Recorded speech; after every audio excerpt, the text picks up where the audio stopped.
In our scene, Creon is sitting in the new cave which holds the now dead Antigone and Haemon and mourning over the corpses, when suddenly the spirits of Antigone and Haemon rise and begin to speak to him.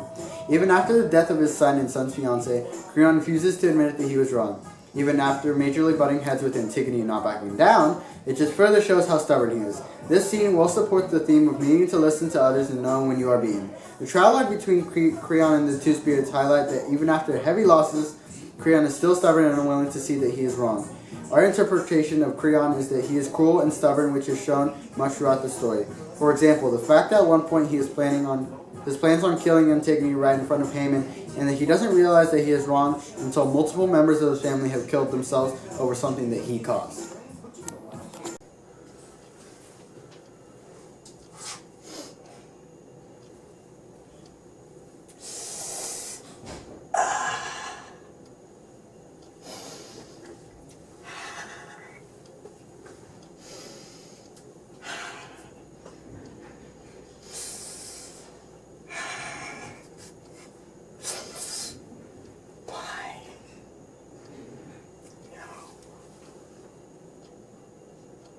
Oh, what have I done?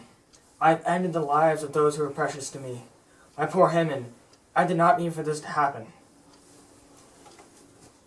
Because of my pride, I have not seen the clear truth and have disregarded the opinions of others around me. So now you see what you have brought upon this family. All but too late, Uncle. The gods themselves send us forever now spirits to send their message to you. The gods come back to haunt me further. Oh no, Uncle, they do not send us in mockery, but as messengers to awaken your blind eyes to the truth. Do you not know what pain you have brought to the people around you? My brothers both deserve a proper burial. No matter what acts a man performs, as long as they do not enrage or betray the gods, all men are fit to have a proper ritual. My eyes have experienced the years your lives never did. You speak as though your minds are wise, yet you have not lived, and in your blind, foolish youth took your lives. Polynices reflects the character of men with such low dignity who betray their state, do not deserve such precious honor, let out by the citizens of the very city they wish to have overthrown. No man of such low caliber, you will never hear that man receive any praise or honor from the city as long as I rule. Look at yourself, Uncle. You deserve no more than Polynices. You've brought treachery and have made life difficult for all of our city. Even your own servants don't agree with your statements, and have nothing but hate towards you. All that your own character can claim is that you have once oversaved the city. But open your eyes, Uncle. The state is deteriorating before our very eyes. I did it for the sake of the city. I could not let the people believe the ruler was weak and corrupt enough to allow his family to break the laws and still go without punishment. I'd cast out the very man who would crumble to the pleas of his family and advisors and neglect his city. Your words and your very actions show you are a man further blind than the great Oedipus Rex. You are blind of the mind. I never followed the steps of that man. He brought that horrible outcome upon himself.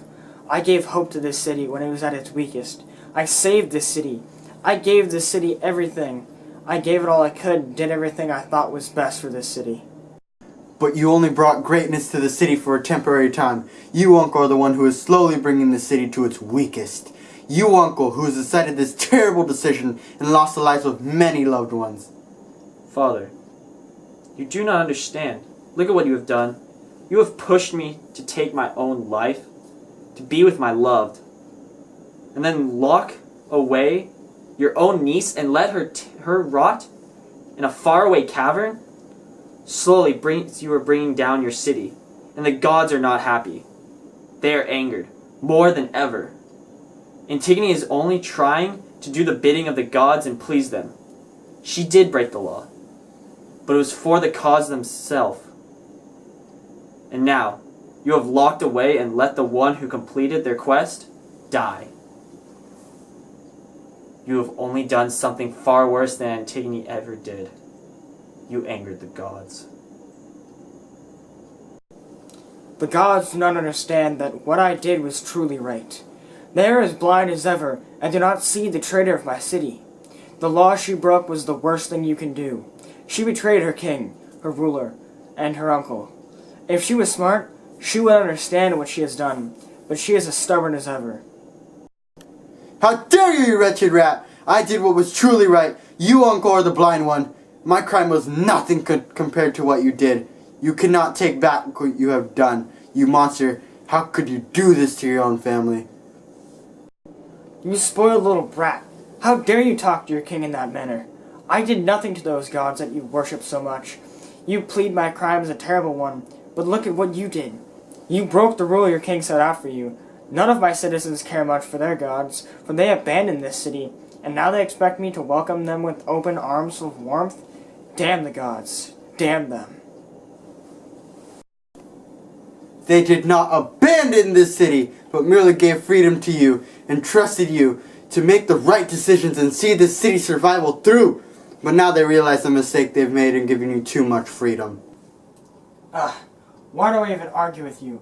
You don't see what's so simple. No, you don't see what's so simple to understand. Oh, you stubborn children. Servants! What is it, sir? We must leave this cursed place. Why, sir? This place has no meaning to the living. Alright, let us go.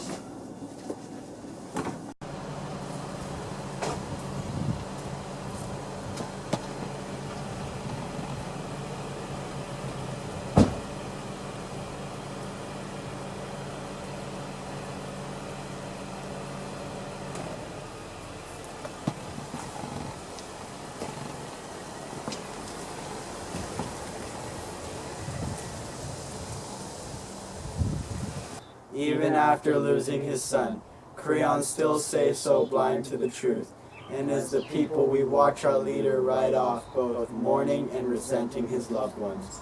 And the city's hearts break, for our ruler has brought out the wrath of the gods and doomed us all. We seek hope in those who may yet save us.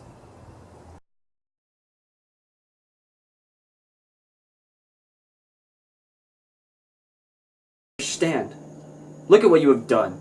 You have led your son, myself, to take his own life. What father lets his son make such a hasty decision and then lock away his own net? What the f? Look like you're about to swoop. Okay.